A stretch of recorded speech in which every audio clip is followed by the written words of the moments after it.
Bonjour à tous, tous les amis de Nous Radio. Bienvenue, c'est toujours un plaisir de vous retrouver pour cette séquence intitulée Un conseil de Dieu pour toi. Nous sommes toujours là et n'oublie pas d'aller sur également ma chaîne YouTube, Franck Cana, École de la foi révolutionnaire. Mais là-bas, tu t'abonnes, tu cliques, tu peux la notification, tu peux partager mais les enseignements et t'instruire là-bas et Dieu te fera du bien. Pour aujourd'hui, le Saint-Esprit voudrait qu'on s'arrête un peu sur le mensonge. Alors ma soeur, mon frère, où en es-tu avec ça? Parce que beaucoup d'enfants de Dieu, beaucoup de chrétiens sont menteurs, menteuses. Des fois, quelqu'un te demande un conseil, mais tu te rends compte en fait que la personne, au lieu de dire une vérité pleine et entière, elle donne 15% de vérité et tout le reste, elle garde en tant que mensonge. Ma soeur, mon frère, dans ces conditions-là, ne compte pas recevoir le secours de Dieu. Il y a d'autres situations où les gens se plaignent. Voilà, mon ménage ne marche pas, ma femme me trompe, mon mari va dehors, mes enfants ne me respectent pas, ceci, cela. Eh bien, à partir du moment où tu es dans le mensonge, ne t'attends pas à ce qu'il y ait changement. Et souvent, quand tu écoutes une personne se plaindre, une personne parler de ses problèmes, pour en espérer recevoir l'aide du Saint-Esprit, eh bien, généralement, les gens se présentent toujours avec une casquette de victime. Alors que souvent, non seulement leur responsabilité aussi est engagée dans le problème, mais il y a des moments où en fait, la personne qui se présente en tant que victime est en réalité coupable. Non. Bien aimé, la Bible déclare en Apocalypse chapitre 22, verset 15, en parlant des gens qui zigzaguent comme ça dans la vie, des gens qui zigzaguent, qui veulent zigzaguer avec la parole de Dieu, il est dit dehors les chiens. Et il y a une liste là-bas, des gens qu'on met dehors. Là-bas, il y a les menteuses et les menteurs. Ces gens-là, il est dit, ils ne peuvent pas hériter le royaume de Dieu. C'est-à-dire, tu ne peux pas avoir le secours de Dieu tant que tu es dans le mensonge. Et beaucoup de gens souffrent dans la vie. Et malgré les jeûnes, malgré les prières, tant qu'il y aura du mensonge comme soubassement de leurs propos, de tes actes, et de ta manière de vivre, de ta manière de faire, de ta manière de vivre dans la foi chrétienne, tant que le mensonge sera en bas, ça ne marchera pas dans ton foyer, ça ne marchera pas dans ta relation, ça ne marchera pas. Même si tu te dis, bon, je ne mens quand même pas 24 heures sur 24, je mens seulement peut-être entre midi et 13 heures. Non. La Bible déclare, Jacques chapitre 2 verset 10, que si tu obéis aux commandements de la parole, les 10 commandements, sauf un, égale 0. Donc laisse tomber. Même les mensonges de midi à 13h, il faut annuler ça.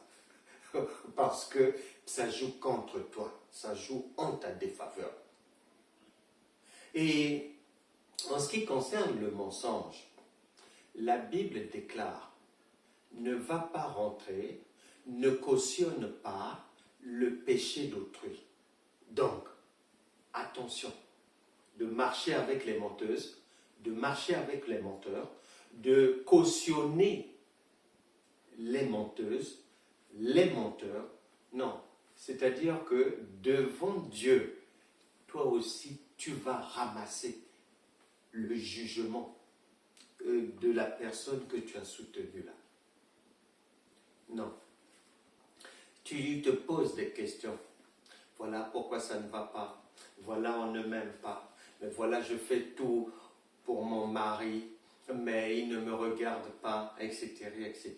Le Saint-Esprit voudrait que tu vérifies un peu dans ta marche où en es-tu avec le mensonge. Parce que ceux qui mentent, Apocalypse chapitre 22, verset 15, a prévu leur fin. Je vais prier pour toi, pour que si jamais le mensonge est un problème pour ta vie, si jamais le mensonge est un obstacle dans la voie de la réussite en ce qui te concerne, si jamais, peut-être qu'au travail, ton chef, il ne t'apprécie plus parce il s'était rendu compte un jour que tu l'avais menti et tu avais baigné dans un mensonge quelconque. Je vais prier pour que ça puisse s'arranger. Parce que des fois, l'amour du conjoint baisse par rapport à l'autre, parce qu'il s'est peut-être rendu compte qu'un jour que tu l'avais menti. Et jusqu'à aujourd'hui, il préfère ne pas te le dire. Il a gardé pour lui. Elle préfère ne pas te le dire, mais dans son cœur, l'estime a baissé pour toi. Nous allons prier. Et les mamans aussi. Si l'enfant s'était rendu compte que tu es une menteuse, que tu as l'habitude de mentir, eh bien, ne t'étonne pas que lui aussi commence à te manquer du respect. Je vais prier pour que toutes ces situations s'arrêtent toujours. Le Saint-Esprit, je te recommande toute personne ici, que tout esprit de mensonge qui harcèle la vie d'un frère, la vie d'une sœur ici, tu pars à partir d'aujourd'hui au nom de Jésus. Que toute situation qu'une sœur a perdue, situation favorable perdue, qu'un frère a perdu une promotion, il a même perdu une fiancée.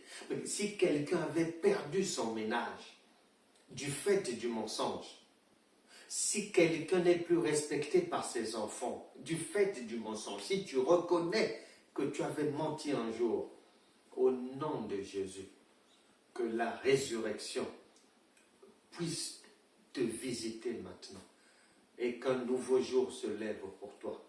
Car la Bible déclare que si quelqu'un est en Christ, il est une nouvelle créature. Les choses anciennes sont passées, le mensonge est passé et toutes choses deviennent nouvelles maintenant. Qu'il en soit ainsi à partir d'aujourd'hui dans ta vie. Au nom de Jésus. Amen. Nous nous retrouverons donc prochainement les amis, mais n'hésitez pas à nous envoyer des retours de questions, des retours de demandes de prière ou de conseils. Vous avez nos contacts.